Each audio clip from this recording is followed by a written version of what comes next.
नमस्कार मंडळी. आरबीआयमध्ये नोकरी हवी आहे तर मग ही संधी तुमच्यासाठीच आहे. ऑफिस अटेंडंट पदासाठी एक मोठी भरती जाहीर झाली आहे आणि आज आपण याची सगळी माहिती अगदी सोप्या भाषेत समजून घेणार आहोत. तर ही भरती देशभरातल्या आरबीआयच्या वेगवेगळ्या ऑफिसेसमध्ये होणार आहे. खरं सांगायचं तर ही एक जबरदस्त संधी आहे, त्यामुळे प्रत्येक गोष्ट काळजीपूर्वक ऐका. आणि जागा किती आहेत माहितीये? तब्बल 572. हो, तुम्ही बरोबर ऐकलं, 572 जागा. म्हणजे बघा, कितीतरी तरुणांचं सरकारी नोकरीचं स्वप्न इथं पूर्ण होऊ शकतं. आता येऊया सगळ्यात महत्त्वाच्या गोष्टीकडे, पगार. तर सुरुवातीलाच हातात जवळपास 46,029 रुपये महिना मिळतील. मस्त आहे ना? यावरूनच कळतं की हे पद किती महत्त्वाचं आहे. चला तर मग आपण पुढे काय काय बघणार आहोत त्यावर एक नजर टाकूया. सगळ्यात आधी आरबीआयची ही संधी नेमकी काय आहे ते पाहू. मग पात्रता, जागा कुठे आहेत, निवड कशी होणार, अर्ज कधी करायचा आणि शेवटी एक फायनल चेकलिस्ट. चला सुरू करूया. ओके, तर आपला पहिला विभाग, आरबीआयची मोठी संधी. चला बघूया की ऑफिस अटेंडंटचं काम नक्की असतं तरी काय. बरं, ऑफिस अटेंडंट म्हणजे नेमकं काय करायचं? तर हे क्लास 4चा पद आहे. यात मुख्यत्वे करून ऑफिसमधली महत्त्वाची कामं येतात. म्हणजे समजा फाईल्स इकडून तिकडे नेणं, महत्त्वाचे रेकॉर्ड सांभाळून ठेवणं, फोटोकॉपी काढणं, अशी जी रोजची ऑफिसची कामं असतात ती यात येतात. सोप्या भाषेत सांगायचं तर बँकेचं काम सुरळीत चालण्यासाठी हे पद खूपच महत्त्वाचं आहे. चला आता वळूया सगळ्यात महत्त्वाच्या मुद्द्याकडे, तुमची पात्रता तपासणी.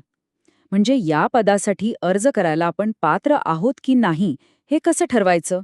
तर मग प्रश्न हा आहे की आपण अर्ज करू शकतो का? चला, याचेच निकष आपण आता सविस्तरपणे पाहूया. इथे एक गोष्ट अगदी नीट लक्षात घ्या. ही भरती फक्त 10वी पास उमेदवारांसाठी आहे. हो, आणि सगळ्यात महत्त्वाचं म्हणजे उमेदवार पदवीधर म्हणजे ग्रॅज्युएट नसावा. जर तुमची डिग्री पूर्ण झाली असेल तर तुम्ही या पदासाठी अर्ज करू शकत नाही.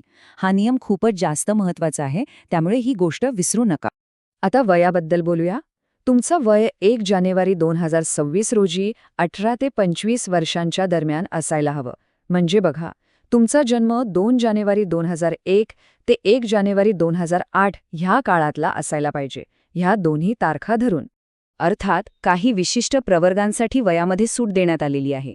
जसं की SC/ST उमेदवारांना 5 वर्षांची सूट आहे, ओबीसीसाठी 3 वर्षांची आणि दिव्यांग उमेदवारांसाठी त्यांच्या कॅटेगरीनुसार 10, 13 किंवा 15 वर्षांपर्यंतची सूट आहे. ओके, तर पात्रता समजली. आता बघूया की या 572 जागा नक्की कुठे आणि कशा विभागलेल्या आहेत.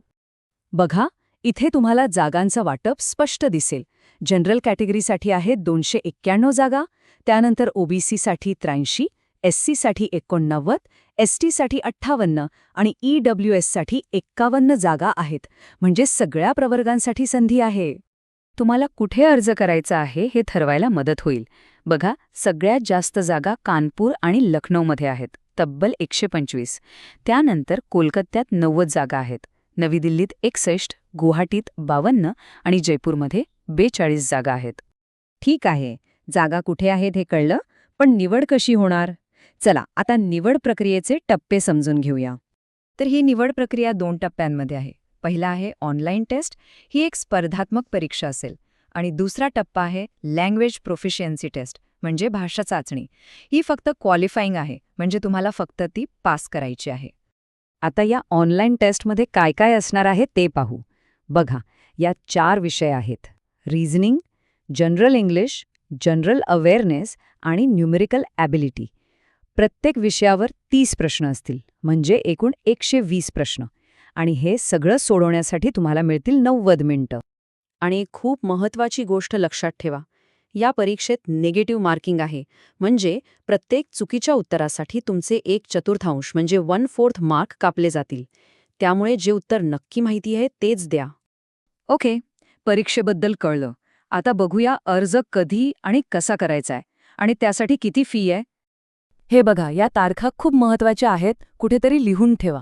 अर्ज सुरू होत आहेत 15 जानेवारी 2026ला आणि अर्ज करण्याची शेवटची तारीख आहे 4 फेब्रुवारी 2026. ही तारीख अजिबात विसरू नका.